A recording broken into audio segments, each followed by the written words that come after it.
Sarah Ingham put out a Sarah Says video with Isla. Obviously, it's now her channel too, and everything has been paid to Isla, so good luck to her. Right, so I'm not going to go through the entire video, but there is one point that I want to touch upon because it absolutely frustrated the hell out of me, and I can't let something go when it does. So we're going to go through that today and see what Sarah had to say. Right, you often admit that success on social media has given you a great life. So that question was either written by Sarah herself or someone who is a very brainwashed iFam who listens to everything that the Inghams say and takes it in, snuffs it in, and exhales it. Right. So, success from social media. You often admit you've been so successful, you've had a great life. How's that an admission? That's a brag if that's happened. But have you ever regretted sharing your life on social media? That's a really good question. That is a really good question. Ask your children in 15 or 20 years' time. That's what you want to do, right? Not Sarah. Ask your children, because out of 6 kids, by law of averages, at least one of them does not like their lifestyle. And at least one of them will come out and say, one of them will come out and be all regretful and wish that it never happened.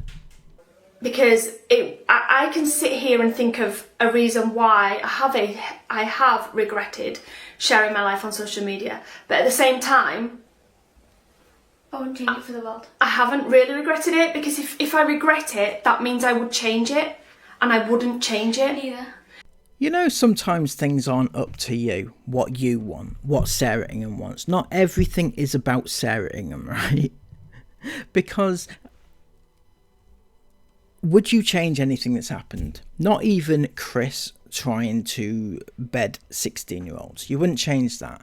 Even if you wouldn't personally change that because it didn't affect you in any way, Sarah Ingham, you know, it didn't affect her who Chris tried to get in bed with.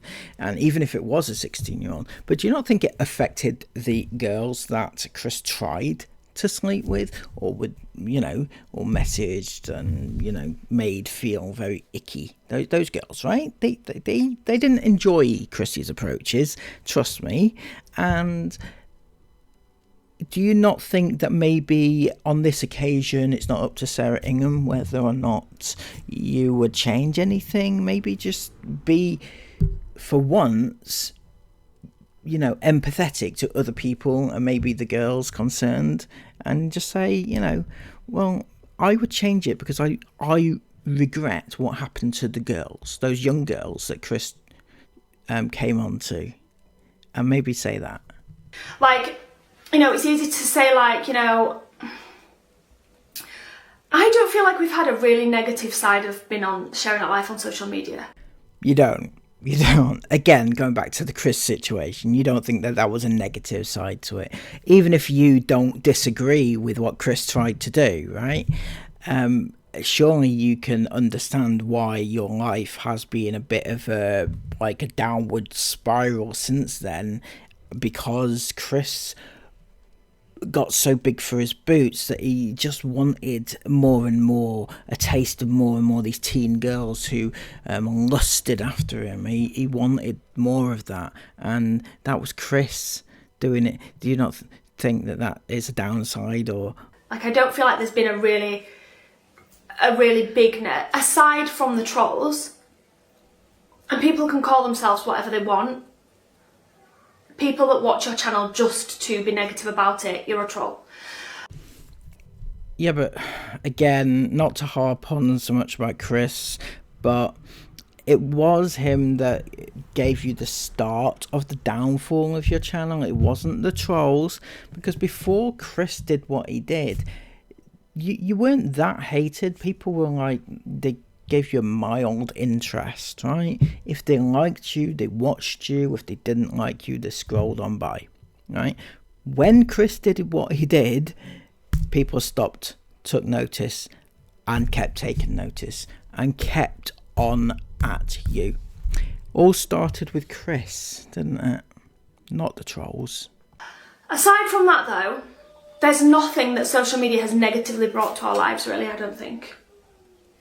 And to regret something, I think, would mean that you'd want to change it if you could redo it. And I wouldn't change my life for anything or anyone. Without YouTube, we probably might not have had Jason, me and Aurora.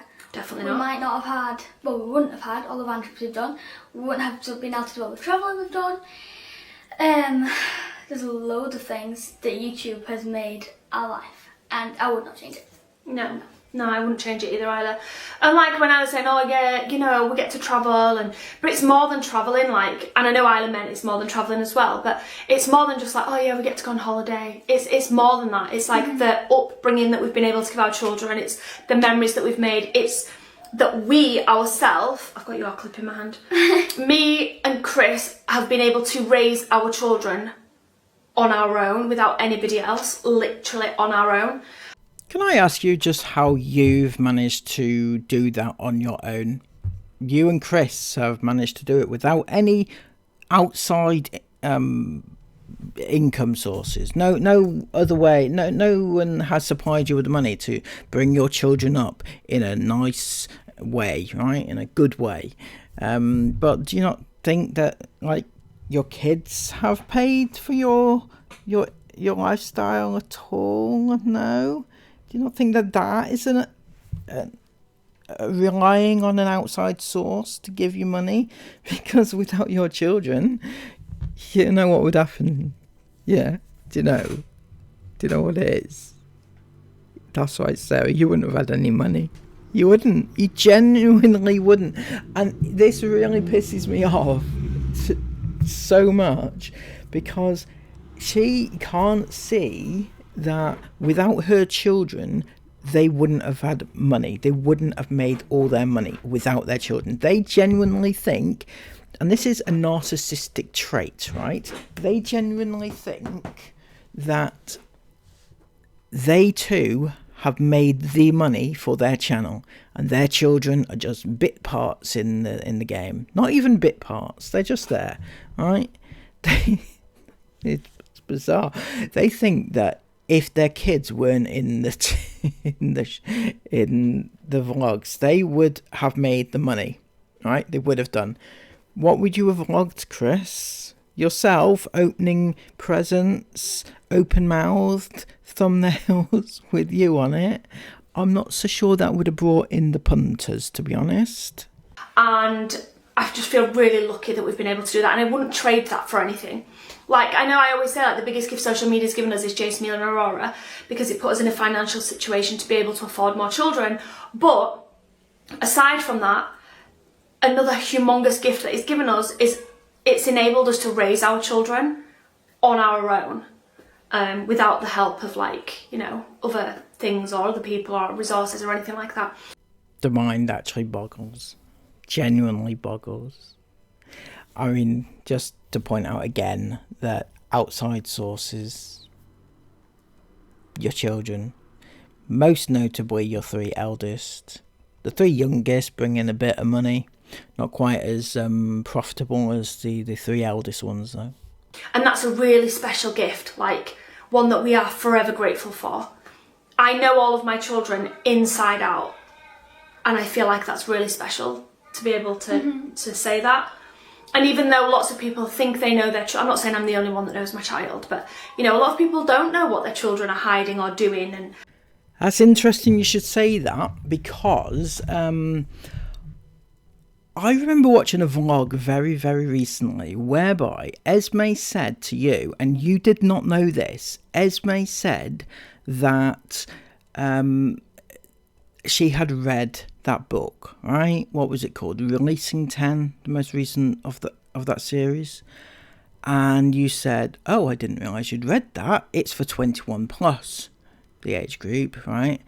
And the content of it is just wholly unsuitable for a 15-year-old. 100%, right? Then she goes on to say about the first book in that series, Binding 13, it's called, that that Isla is going to read that, right? Now, I personally, I've read the first bit of that book myself, and oh my goodness, I mean, it's okay. Yes, it's for 18 plus audience, it's okay. Yeah, it's fine, right? Decent book. But for a 13-year-old? And you, Sarah, said that you didn't know that she was going to read that. So clearly, your kids are hiding things from you. Right? They're hiding things from you and you don't even know it. I told you, not every parent knows what their teens are doing. They might have the closest relationship in the world, but they're doing something that you don't know about. Clearly that's the case. I trust my children, and they all know that they can come to me with whatever problems they've got. Like, trust me. Our family has no bars. Sometimes we even sit there like, no, we cannot be doing this. We cannot be talking about this. It's flipping, but we talk about in-depth subjects about everything. Yes. There is nothing that I'll think about something right now that you wouldn't speak about with your family. Well, our family's probably spoke about it. Okay, off the top of my head, Chris Ingham's deviant ways. We talked about that within the family. Ooh, what did they say, Sarah? What did they say? Did they say, oh, Daddy, why did you do that to a 16-year-old girl? Or did they say, is that good? Is that good, Daddy? Did you, did it make us money? Can we vlog about it? Or what exactly did they say when you told them that? Okay, we speak about everything. We're an open family. We're really close. We don't kind of try it. Obviously, for like deep stuff, that's not like that. But we try and make everything into a joke kind of thing. So, it's kind of, but light-hearted. Everything's light-hearted. What do you mean everything's light-hearted? So when you talk to Esme about the suicidal ideation, which is contained within the book that she's just read. Did you have a laugh about it? Or how does that work exactly? So it's light-hearted. So we speak about topics, light-hearted, and there's nothing off bars with us. Yeah. I forgot what I was going to say now. I was just going to say that lots of people said, like, when we first started out on YouTube, started getting quite big, like, as soon as you're, like, Isabel was like 9 or 10 or something no, she was 10 when we first started YouTube. So, people like, as soon as she gets to like 14 and 15, like, she's not going to want to do it anymore. Or I can't wait till she gets to 15 or 16 and she starts outing the sinister things that go on behind camera. And then that never happened. And then it was like, yeah, but, she'll do it at 18. As soon as she can leave home, then that's when she'll do it. And she didn't do it at 18. So then the narrative had to change to, well, she can't because she's trapped. But Esme will. Esme's a little firecracker, she will. But then when Esme doesn't, which I guarantee she won't, because there is nothing sinister going on behind the camera. You don't have a clue what you just said there, do you, Sarah? It's the fact that it's behind the camera.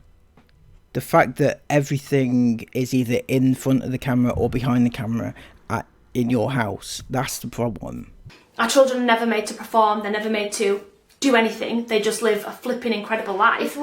Right, so I'm getting sick to death of having to repeat this. I've been on TikTok all week, right? I'm doing lives and things. So if anybody wants to actually watch me live, listen to what I have to say, come on over for a chat. Usually on around 9:30, 10 o'clock at night, most nights. But I've been trying to get through to people when they say, oh, well, the kids, they don't have to go on the camera if they don't want to. And if they don't want to go on, then they will tell their parents that they don't want to go on. Right, but no. Because, like, the 3 youngest, certainly, are way too young to give consent, informed consent. I would say that even Isla and Esme can't give informed consent either, but certainly the little 3, the youngest, for example, can hardly talk, let alone tell mummy that she doesn't want to be filmed whilst crying today, And all three of the youngest ones were born on camera, so I'm not quite sure at what point they gave consent prior to that happening. Why on this channel some weekends doesn't get uploaded? Because sometimes I just don't want to. Yeah, exactly. So yeah, there's nothing ever going to come out. Because this is where I was leading to. That would be my only regret. If it had a big negative impact on one of my children, or my children had grown up with me forcing the camera on them, or me expecting them to work for me, or... You do though. You actually do that, and you know you do that.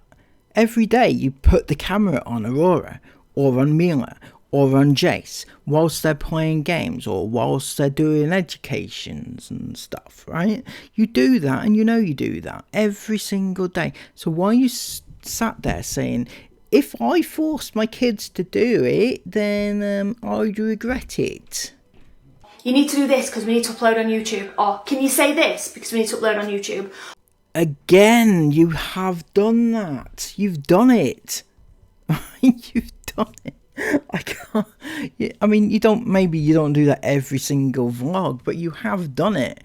Remember the vlog where wasn't it Mila was born, and Jace said something along the lines of, "Welcome to the world, Mila," and it's like he didn't come up with that himself. He just didn't. He couldn't have done, right? He was about 2, right?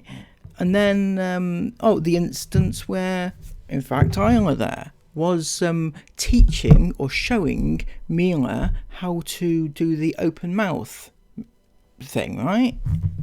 She was actually caught on camera saying that. Go and open your mouth. That's what Isla was saying, because she's been brought up to do that. So she is passing it on, all her tips and tricks, to her little sisters and brother. Or blah, blah, blah. I'd probably regret that. Mm-hmm. But we don't, so I've got no regrets.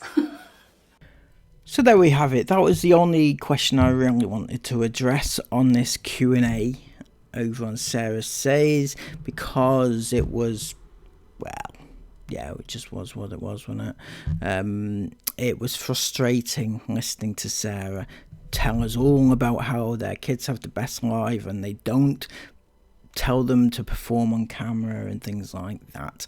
So if you have appreciated this video, please give it a massive thumbs up, comment all of your thoughts about it down below, and subscribe to the channel if you are new. Until next time, take care of yourselves, and bye bye.